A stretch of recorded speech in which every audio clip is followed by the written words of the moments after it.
were just talking that you, in my proportions, probably equally big investment than you into school, but you have also attached your whole like personal brand to it, right? Which is a big risk. A big bet. Yeah. Can you tell me what made the bet worth it?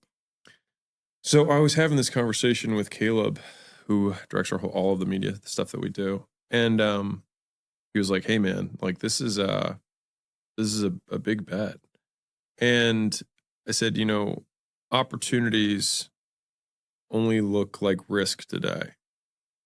And they look like opportunities in retrospect. And so like if something has risk on it, that's usually why there's an opportunity. Because the really obvious opportunities aren't opportunities because they're already discovered. Once all the risk is out, then usually the upside's very capped because everyone can see it. Yeah. And so for me, I felt like I have a number of advantages going into making an analysis of a company like that. One is we invest in companies, period. Secondly, it's in right now the education space primarily. And so that's a space that I know very, very well. And third, what I know is how much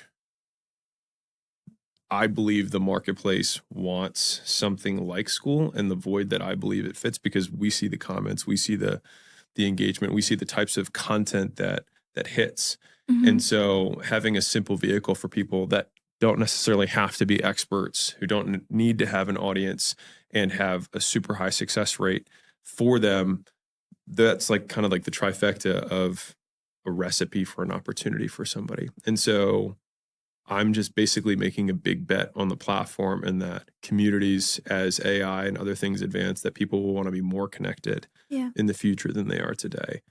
And they'll want a platform that they can do it on. That's so interesting. I think that there's a huge tendency kind of back to personal brands as well as AI rises.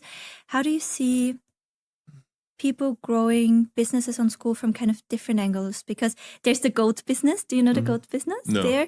There's a lady and she has a membership around taking care of goats. Cool. And that works, right? And there's the GIF community and all these kind of... you would have never thought that niche exists, which is beautiful.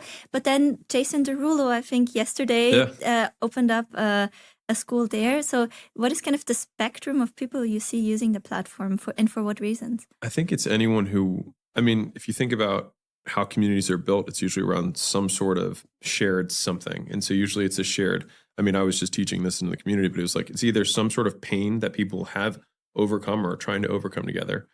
It's some sort of interest or passion that a lot of these people have that aren't as common in their everyday. Like in a local area, you're not going to have a lot of people who are really into like anime something, right? But online, there might be only, let's say, 10,000 people in the world. So in your local area, you'll probably not meet this person, but online you could have a thriving community around it.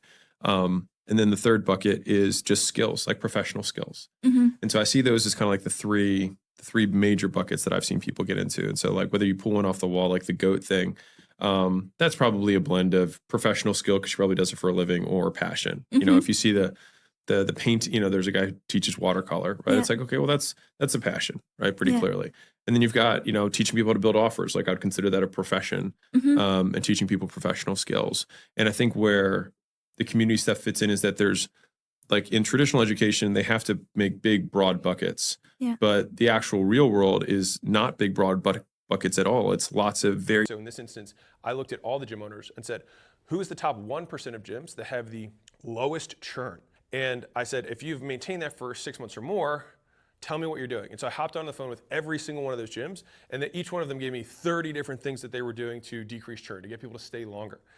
But when I looked at all of the data across every one of these gyms that were in the top 1%, all of them were doing 5 things. And so I'll give you those 5, and I'll also add 2 more that we decided to do that cut our churn in half, which ultimately made Gymwatch a sellable company. Tiny slivers. And so in a world of education, if you can just teach someone a very tiny sliver, they can fill that sliver in the marketplace very quickly because they don't need to learn this big block and then narrow down.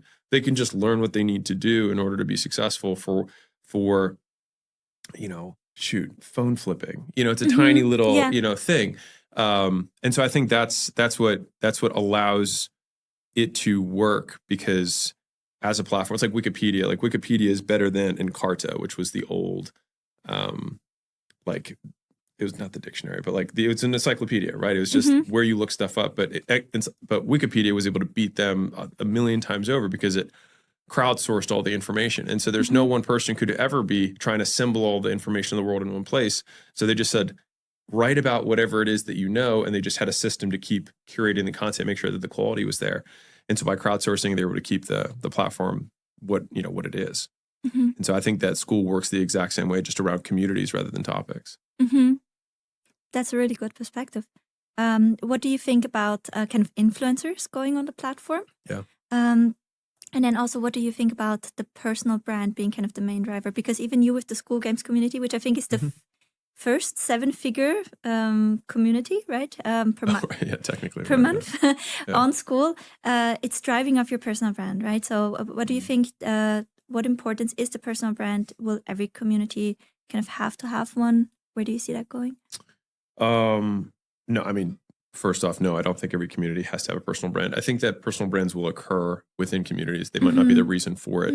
I mean, if you boil it down to what actually is required, it's just you need people to find out about it. So you have to advertise. And so personal brands are a cheap form of advertising that people can front load the work and then they can direct the traffic. And so there's advantages there. But the same thing with your career earlier with the Amazon thing when you started running ads, you can also just run ads. You can also do outreach. And at each of the games, there are people who've done all three.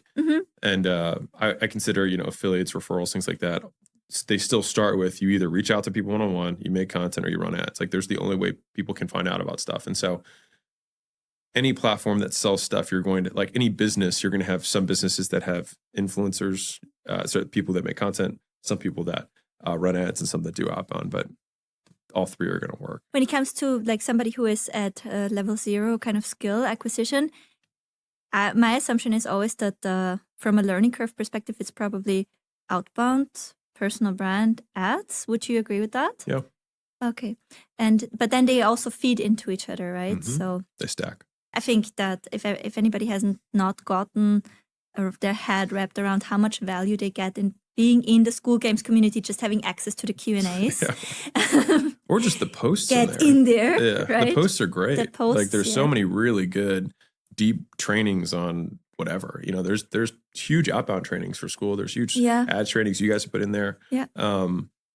There's a ton of stuff that you're like, you can just search whatever you want and it's there and it's already applied to the vehicle that you're looking for. So I mean, I agree, obviously.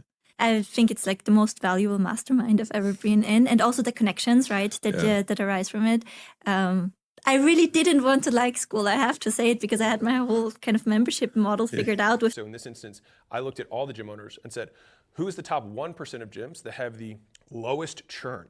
And I said, if you've maintained that for 6 months or more, tell me what you're doing. And so I hopped on the phone with every single one of those gyms, and each one of them gave me 30 different things that they were doing to decrease churn, to get people to stay longer. But when I looked at all of the data across every one of these gyms that were in the top 1%, all of them were doing 5 things. And so I'll give you those 5, and I'll also add 2 more that we decided to do that cut our churn in half, which ultimately made Gym Launch a sellable company.